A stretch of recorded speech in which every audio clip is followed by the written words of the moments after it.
Government ने कहा कि अच्छे दिन आने, मैनूं लगता कि सिर्फ अच्छे दिन ਜਿਹੜੇ ਆ ਰਹੇ ਉਹ बीजेपी ਜਿਹੜੇ ਲੀਡਰ ਹੈਗੇ ਨੇ ਜਾਂ ਉਹਨਾਂ ਦੇ ਜਿਹੜੇ ਅੱਗੇ ਕਾਰਜਕਰਤਾ ਸ਼ਾਇਦ ਉਹਨਾਂ ਦੇ ਅੱਛੇ ਆ ਰਹੇ ਨੇ। ਆਮ ਪਬਲਿਕ ਦੇ ਤਾਂ ਬਹੁਤ ਬੁਰੇ ਦਿਨ ਆ ਰਹੇ ਨੇ।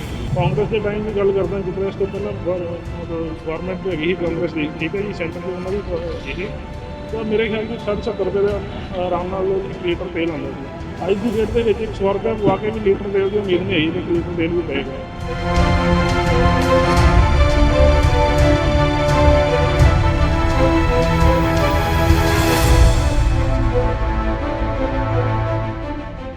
ਦੇਸ਼ ਵਿੱਚ ਲਗਾਤਾਰ ਵਧਦੀਆਂ ਜਾ ਰਹੀਆਂ ਪੈਟਰੋਲ ਡੀਜ਼ਲ ਦੀਆਂ ਕੀਮਤਾਂ ਆਮ ਗਰੀਬ ਜਨਤਾ ਲਈ ਮੁਸ਼ਕਿਲਾਂ ਦਾ ਕਾਰਨ ਬਣਦੀਆਂ ਜਾ ਰਹੀਆਂ ਨੇ।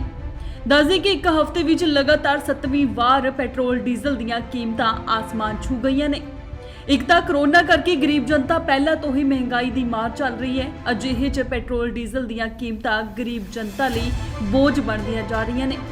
ਆਮ ਜਨਤਾ ਦਾ ਕਹਿਣਾ ਹੈ ਕਿ ਸਰਕਾਰ ਮਹਿੰਗਾਈ ਘੱਟ ਕਰਨ ਦੀ ਬਜਾਏ ਹੱਥ ਤੇ ਹੱਥ ਰੱਖ ਕੇ ਤਮਾਸ਼ਾ ਦੇਖ ਰਹੀ ਹੈ।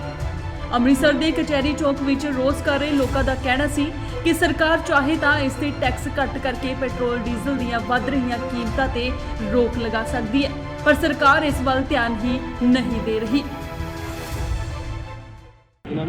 ਚਰਨਜੀਤ ਸ਼ਰਮਾ ਇਹ ਕਹਿਣਾ ਚਾਹੁੰਦੇ ਨੇ ਪੈਟਰੋਲ ਤੇ ਡੀਜ਼ਲ ਰੇਟ ਵਧਦੇ ਜਾ ਰਹੇ ਨੇ। ਦੇਖੋ ਜੀ, ਪੈਟਰੋਲ ਔਰ ਡੀਜ਼ਲ ਦੇ ਰੇਟ ਵਧਣ ਨਾਲ ਹਰ ਚੀਜ਼ ਮਹਿੰਗਾਈ 'ਚ ਹੋ ਰਹੀ ਹੈ, ਠੀਕ ਹੈ ਜੀ।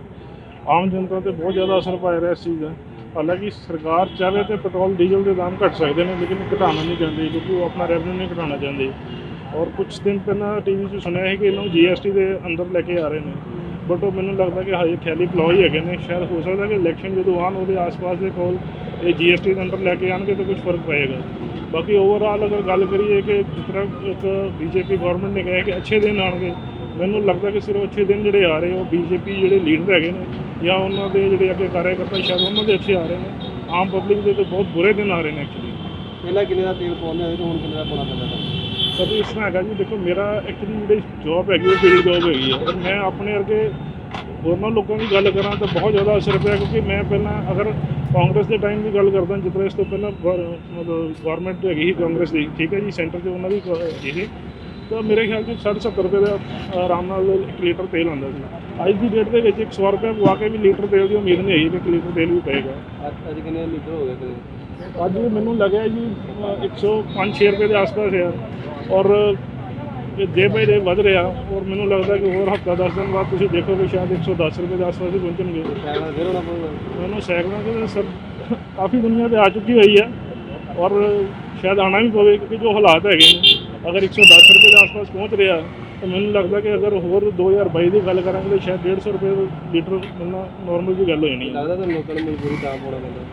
ਮਜਬੂਰੀ ਹੈ ਸਰ। ਇਸ ਤੋਂ ਇਲਾਵਾ ਦੇਖੋ ਨਾ, ਹੁਣ ਉਸ ਤੋਂ ਵੀ ਅਗਰ ਕੋਈ ਫੀਲਡ ਵਰਕ ਜੋਬ ਕਰਦਾ ਹੈ ਤਾਂ ਉਹਦੇ ਲਈ ਤਾਂ ਬਾਈਕ ਜਾਂ ਚਾਹੀਦੀ ਹੈ, ਠੀਕ ਹੈ। ਕਨਵੀਨਸ ਹਰ ਘਰ 'ਚ ਹੈਗੀ ਹੈ, ਉਹਨੂੰ ਵੇਚ ਵੀ ਨਹੀਂ ਸਕਦੇ, ਉਸ ਤੋਂ ਬਗੈਰ ਗੁਜ਼ਾਰਾ ਵੀ ਨਹੀਂ ਹੈਗਾ। ਉਹ ਮਜਬੂਰੀ ਲੋਕਾਂ ਦੀ ਸਰ।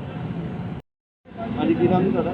ਵਿਕਰਮਜੀਤ ਕੀ ਕਹਿਣਾ ਚਾਹੁੰਦੇ ਲਗਾਤਾਰ ਪੈਟਰੋਲ ਤੇ ਡੀਜ਼ਲ ਦਾ ਰੇਟ? ਸਰਕਾਰ ਦਾ ਫੇਲੀਅਰ ਹੈ ਤੇ ਸਰਕਾਰ ਗਰੀਬ ਜਨਤਾ ਜਾਂ ਆਮ ਲੋਕਾਂ ਬਾਰੇ ਨਹੀਂ ਸੋਚਦੀ ਹੈਗੀ।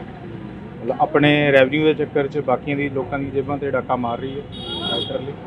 ਤੇ ਇਹਦੇ ਨਾਲ ਪੈਟਰੋਲ ਡੀਜ਼ਲ ਮਹਿੰਗਾ ਹੋਣ ਦੇ ਨਾਲ ਇਕੱਲਾ ਇਹ ਨਹੀਂ ਹੈਗਾ ਕਿ ਤੁਹਾਡਾ ਪੈਟਰੋਲ ਡੀਜ਼ਲ ਮਹਿੰਗਾ, ਮਤਲਬ ਸਭ ਕੁਝ ਮਹਿੰਗਾ ਹੋ ਜਾਂਦਾ। ਸਬਜ਼ੀਆਂ ਤੋਂ ਲੈ ਕੇ ਜੋ ਵੀ ਕਿਸਾਨਾਂ ਦਾ ਕੁਝ ਵੀ ਲਗਾ ਲਓ, ਖੇਤੀ ਲਗਾ ਲਓ, ਸਭ ਮਹਿੰਗਾ ਹੋ ਜਾਂਦਾ ਹੈ। ਜੀ ਮੋਦੀ ਸਰਕਾਰ ਕਹਿੰਦੀ ਵੀ ਆਪਾਂ ਤੇ ਜਿਹੜਾ ਅੱਛੇ ਦਿਨ ਆਉਣਗੇ, ਲੇਕਿਨ ਤੁਹਾਨੂੰ ਲੱਗਦਾ ਕਿ ਅੱਛੇ ਦਿਨ ਆ ਰਹੇ ਨੇ? ਇਹ ਤਾਂ ਜੀ ਹੋਰ ਥੱਲੇ ਜਾ ਰਹੇ ਆ। ਅੱਛੇ ਦਿਨ ਤਾਂ ਕੀ ਆਣੇ ਆ, ਤਾਂ ਹੋਰ ਥੱਲੇ ਜਾ ਰਹੇ ਆ। ਮਤਲਬ ਬੁਰਾ ਹੋ ਰਿਹਾ ਵਾ, ਚੰਗਾ ਨਹੀਂ ਹੋ ਰਿਹਾ। ਕੀ ਬਾਅਦ BJP ਸਰਕਾਰ ਆਏਗੀ ਇਸ ਹਫ਼ਤੇ ਦੇ ਵਿੱਚ? ਨਹੀਂ, ਮੈਨੂੰ ਨਹੀਂ ਲੱਗ ਰਿਹਾ।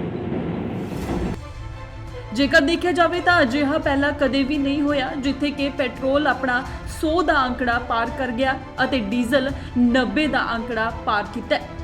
ਪਿਛਲੇ ਕਈ ਸਾਲਾਂ ਵਿੱਚ ਅਜਿਹਾ ਪਹਿਲੀ ਵਾਰ ਹੋਇਆ ਤੇ ਆਮ ਜਨਤਾ ਇਸ ਮਹਿੰਗਾਈ ਦੀ ਮਾਰ ਹੇਠਾਂ ਦਬਦੀ ਜਾ ਰਹੀ ਹੈ। ਜੇਕਰ ਅਜਿਹਾ ਹੀ ਚੱਲਦਾ ਰਿਹਾ ਤਾਂ ਇੱਕ ਦਿਨ ਅਜਿਹਾ ਆ ਜਾਵੇਗਾ ਜਦੋਂ ਲੋਕੀ ਮੋਟਰ ਵਾਹਨ ਨੂੰ ਛੱਡ ਪੈਦਲ ਜਾਂ ਸਾਈਕਲ ਤੇ ਨਜ਼ਰ ਆਉਣਗੇ। ਅੰਮ੍ਰਿਤਸਰ ਤੋਂ ਹਰਜੀਤ ਗਰੇਵਾਲ, ਇੰਡੋਜ਼ TV, ਆਸਟ੍ਰੇਲੀਆ।